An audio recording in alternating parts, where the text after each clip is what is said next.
everyone, welcome back to my YouTube channel Med Aditi. This is Aditi Priya and yes, I'm going to be first year MBBS student at UCMS New Delhi. So after so many takes, my intro is finally completed.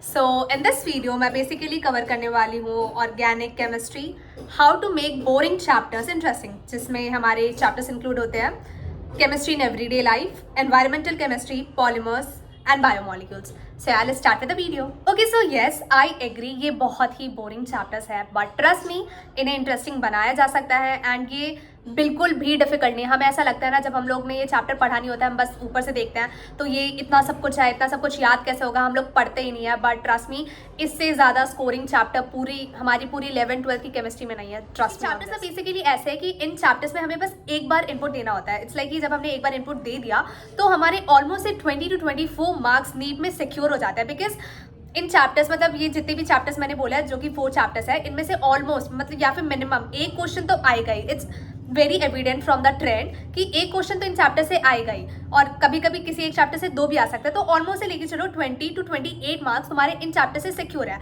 और I think अगर तुम ये एक बार पढ़ लोगे ना तो तुम्हें ऐसा लगेगा हाँ कि इससे एक भी क्वेश्चन आ जाए तो मैं तो पक्का बना लूंगा.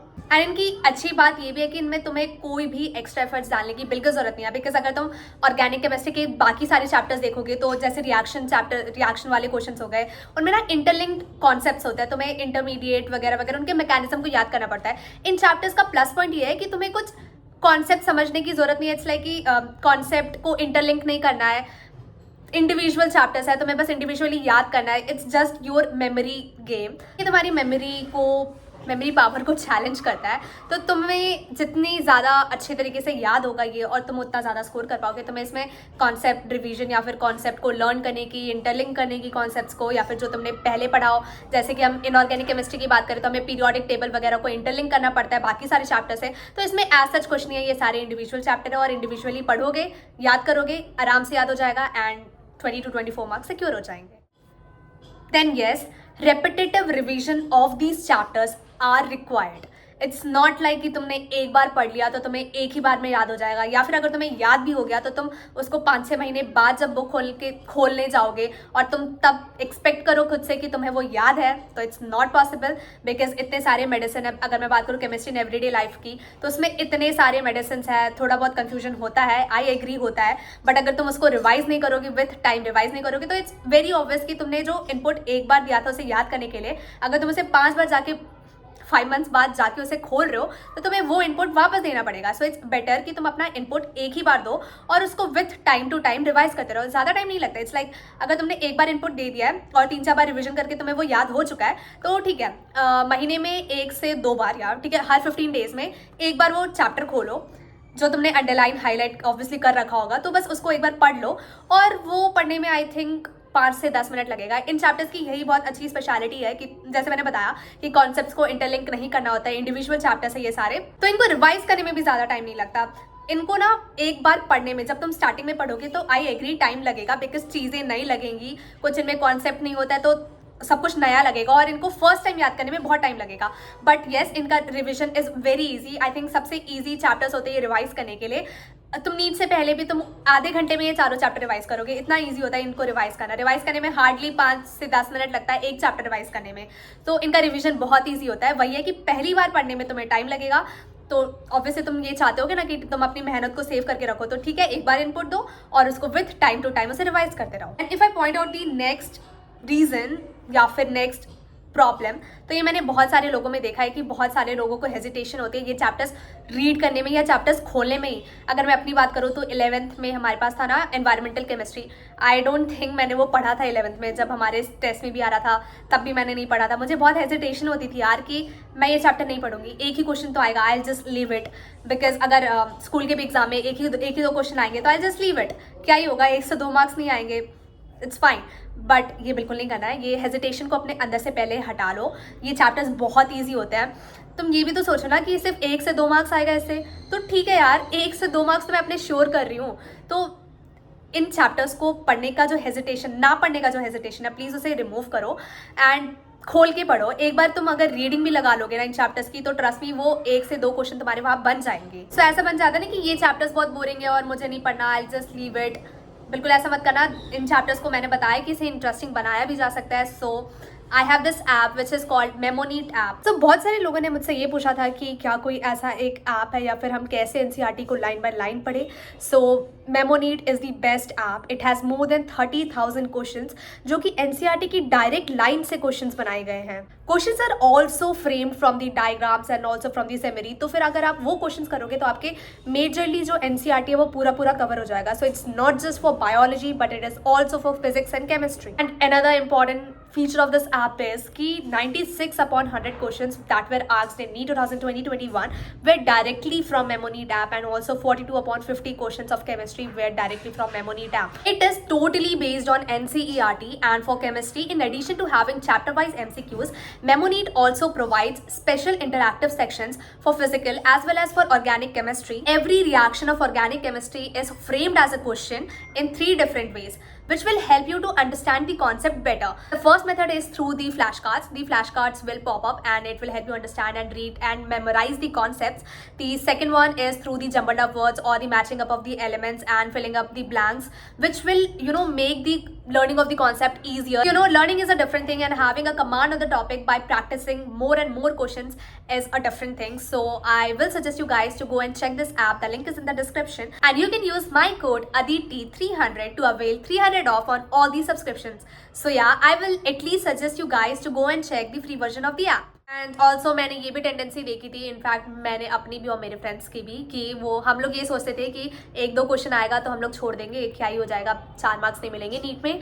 But with the rising cut off and with the rising trend we can't even leave a single topic और इवन अ सिंगल चैप्टर तो बड़ी बात हो गई. We can't even leave a single topic from NCERT because who knows कौन से topic से कब किस बार क्वेश्चन बन जाए. So I suggest please don't leave even a single topic. Now I will be covering how to cover these chapters individually in detail. So yeah, let's start with the biomolecules chapter. तो being a bio student हमें इसमें ज़्यादा problem नहीं होती है. I have seen maths वाले student जो होते हैं रो रहे होते हैं कि ये क्या बायो घुसा दिया केमिस्ट्री में. बट फिर मैंने यहाँ पे देखा है हमारे लिए एक प्लस पॉइंट हो जाता है कि हमने ये चैप्टर ऑलरेडी 11th क्लास की बायो में पढ़ रखी है, तो हमारे लिए ज़्यादा बर्डन नहीं होता है, हमें ये ऑलमोस्ट ये चैप्टर आता ही होता है.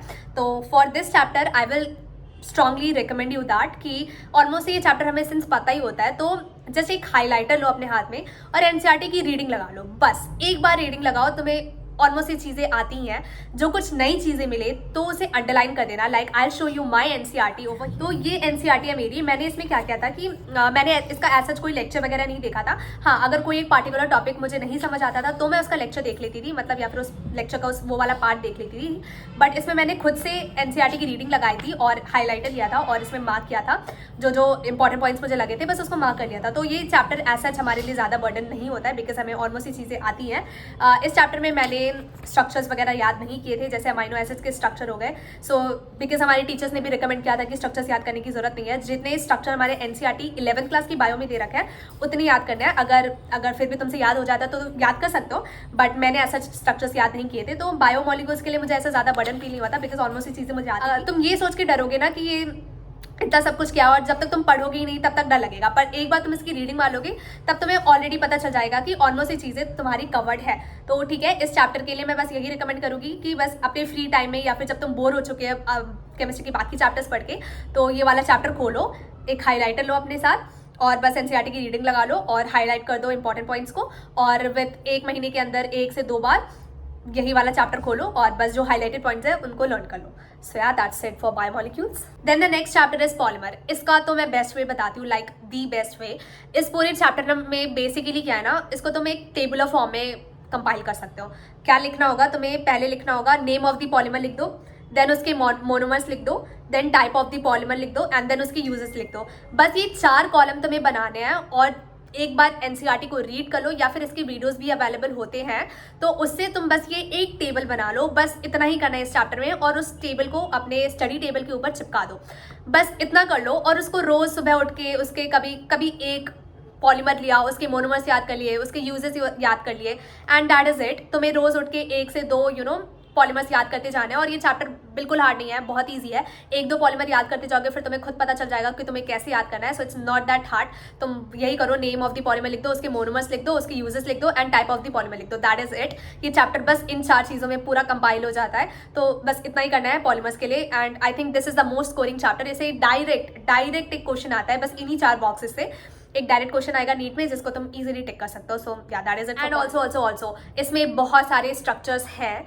तो अगर तुम ऐसा सोचोगे कि इसके स्ट्रक्चर्स को भी याद करने हैं तो हमें सर ने बोला था कि एसएस तो स्ट्रक्चर्स की जरूरत नहीं होती। सो या इसमें स्ट्रक्चर्स को ऐसा याद करने की जरूरत नहीं होती है, बट येस लिंकेजेस को याद करना बहुत इंपॉर्टेंट होता है कि किसमें अमाइड लिंकेज हो गया, किसमें एडिशनल कौन सा एडिशनल पॉलीमर है, कौन सा कोपॉलीमर है, देन कौन सा होमोपॉलीमर है, किसमें अमाइड हो गया, किसमें अमीन लिंकेज हो गया। तो ये सब याद करना है, ये लिंकेजेस याद करने हैं, बट स्ट्रक्चर्स याद करने की जरूरत नहीं है। Then the next chapter is chemistry in everyday life. तो ये बिल्कुल एकदम एक ऐसे डॉक्टर वाली फीलिंग देगा, बिकॉज जब मैं ये चैप्टर पढ़ रही थी पहले तो बहुत मैंने ऐसे किया था कि मुझे ये चैप्टर नहीं पढ़ना, बट देन लास्ट में जाके जब मुझे ऐसा लगा कि मैंने बहुत लोगों से सुना कि ये बहुत ज़्यादा स्कोरिंग चैप्टर होता है, तो अगर तुम्हें पक्के श्योरली तुम्हें मार्क्स चाहिए तो तुम ये चैप्टर्स पढ़ लो। तब जाके मैंने ये चैप्टर पढ़ा था, बिकॉज 1 साल ड्रॉप भी हो गया था तो मुझे लगा था नहीं इस बार तो क्रैक करना ही है नीट। तो तब मैंने जब ये चैप्टर पढ़ा था तो मुझे एकदम ऐसे डॉक्टर वाली फीलिंग आ रही थी कि हाँ मैं मेडिसिन याद करी हूँ, मेडिसिन में अब शायद मैं प्रिस्क्राइब भी कर सकती हूँ। तो हाँ ऐसे थोड़ी डॉक्टर वाली फीलिंग आएगी। इंटरेस्टिंग चैप्टर है, आई नो कि इसमें बहुत ज़्यादा याद करने वाला पार्ट है और याद करने में थोड़ी दिक्कत आ सकती है, बिकॉज हम पहली बार ये सारे या फिर हमने पहले भी सुने होता है। तो हम बहुत सारे मेडिसिन एक बार जब पढ़ रहे होते हैं तो ऐसा लगता है कि इतना सब कुछ कैसे याद होगा। तो एक दिन में तो याद नहीं हुआ था मुझसे, ऑब्वियसली बात है। तो 5-6 दिन लगे थे मुझे याद करने के लिए, बट मैंने सोचा था कि नहीं याद तो करना ही है, तो 5-6 दिन मैंने लिए और इसको याद करती गई। ऐसा नहीं कि मैं पूरे 5-6 दिन बस यही पढ़ रही थी, दूसरे चैप्टर्स भी पढ़ रही थी, बट इसको याद कर रही थी मैं। और जब एक बार पूरे अच्छी तरीके से मुझे याद हो गया तो मैंने ऐसे नहीं किया कि इसके पूरा रिश्ता नाता ही तोड़ लिया कि हाँ अब तो याद हो गया, अब तो मुझे आता ही है। बिल्कुल ऐसा नहीं किया मैंने। थोड़े दिनों में मैं खोलती थी और मेडिसिन के नाम पढ़ लिए, मेडिसिन याद कर लेती थी। तो ये चैप्टर काफ़ी इंटरेस्टिंग भी है और इसमें बहुत ज़्यादा याद करने वाला पार्ट भी है, अच्छा भी लगेगा। मन में ऐसा मत बनाना कि बहुत ज़्यादा कुछ गंदा है और मुझे याद नहीं करना है, तो ऑब्वियसली याद नहीं होगा। तो अच्छे से जब याद करने बैठोगे, याद करने के इंटेंशन से याद करने बैठोगे तो याद होगा। और इसको रिवाइज करते रहना वरना भूल जाओगे। बहुत ईजी होता है भूलना, वापस से रिकॉल करना बहुत मुश्किल होता है, इसलिए रिकॉल करते रहना, रिवाइज करते रहना हर 15 डेज में से। तो इस चैप्टर के लिए मैं ये रिकमेंड करूंगी कि तुम एक वीडियो देख लो, बिकॉज सिंस इसमें बहुत कुछ है, इसमें थोड़े बहुत समझने के लिए भी पार्ट होता है। तो मैं ये रिकमेंड करूंगी कि तुम यूट्यूब पे या फिर किसी भी जो भी कोचिंग इंस्टीट्यूट में हो तुम उससे ये लेक्चर सुन लो, उसी के साथ में अपनी साथ एनसीईआरटी खोल के रखो और एक हाईलाइटर रखो। वीडियो को पॉज करते रहो, सुनते रहो एंड जो समझ आ रहा है, जो इंपॉर्टेंट पॉइंट लग रहा है, जो वो बोल रहे हैं कि मार्क करो इसे, उन सारे इंपॉर्टेंट पॉइंट को एनसीईआरटी में मार्क कर लो। एंड ये बस 1 टाइम इनपुट होता है, जैसे मैंने बताया सारे चैप्टर्स 1 टाइम इनपुट वाले होते हैं। तो एक बार मार्क करने के बाद उसको रिवाइज करते रहो with continuous revision, you can do it. Revise करते रहो, अपने फ्रेंड्स को भी बताते रहो, अपने फैमिलीज को भी बताते रहो कि ये मेडिसिन मैंने आज याद किया। तो जैसे जितनी बार बोलोगे उतनी बार तुम्हें अच्छी तरीके से याद हो जाएगा। Comes the chapter environmental chemistry. तो इसमें भी मैं यही सजेस्ट करूंगी कि यूट्यूब से कोई लेक्चर ले लो, उस लेक्चर को देखो, एनसीईआरटी खोल के रखो, हाईलाइटर अपने साथ रखो और इसको मार्क कर लो। थोड़े से ज़्यादा पेजेस वाले चैप्टर है, बट ट्रस्ट में बहुत ईजी है और इसमें बहुत कुछ ज़्यादा याद भी नहीं करना होता है। मोस्टली चीज़ें हमें आती होती है, जैसे कि ग्रीन हाउस गैसेस इफेक्ट हो गया, ये सब कुछ तो हमें आता ही होता है। तो और ओजोन वाले थोड़े से रिएक्शंस है उसमें, तो वो जब लेक्चर में समझाएंगे तो ईजिली समझ आ जाता है। उसको एक नोट डाउन कर लो या फिर एनसीईआरटी में भी गिवन है वहीं पे मार्क कर लो, वहीं पे हाईलाइट कर लो उसको। इसमें भी बस 3 से 4 बार रिविजन दोगे, इट्स जस्ट डन। बिल्कुल हार्ड क्वेश्चंस नहीं आते इसमें, टू द पॉइंट क्वेश्चंस आते हैं। So just remember that and या I think that is it for all the 4 chapters. I hope अब जाके आप पढ़ोगे इन चैप्टर्स को। और ये हार्ड नहीं है यार, बहुत ईजी चैप्टर्स है। मैंने बताया ना, इनको रिविजन करने में हार्डली 5 से 10 मिनट लगता है और 20 से 25 मार्क्स हमारे पूरे सिक्योर हो जाते हैं। इससे कुछ हार्ड क्वेश्चन नहीं आता, कुछ ऐसे घुमा फिरा के क्वेश्चन नहीं आता, एकदम टू द पॉइंट क्वेश्चन होता है, जैसे एनसीईआरटी में लिखा होता है वैसे ही आ जाता है। सो टू रीड दिस चैप्टर्स, बिल्कुल हार्ड नहीं है, अच्छे से पढ़ो and you can do it. So yeah, I think if you like this video then please give us a thumbs up. For more such videos you can subscribe and yeah, thank you. अरे also PYQs करना, that is very must. So PYQs भी करना and बहुत सारे question practice करना, मतलब MCQ के form में ही क्वेश्चन प्रैक्टिस करना. So yeah, now thank you. To be first year MBBS student at UCMS New Delhi and I'm going to be first year आदत ही नहीं है तो बोला ही नहीं जा रहा है. and I'm going to be first year MBBS student at Hey, yaar, hey everyone, welcome back to my YouTube channel.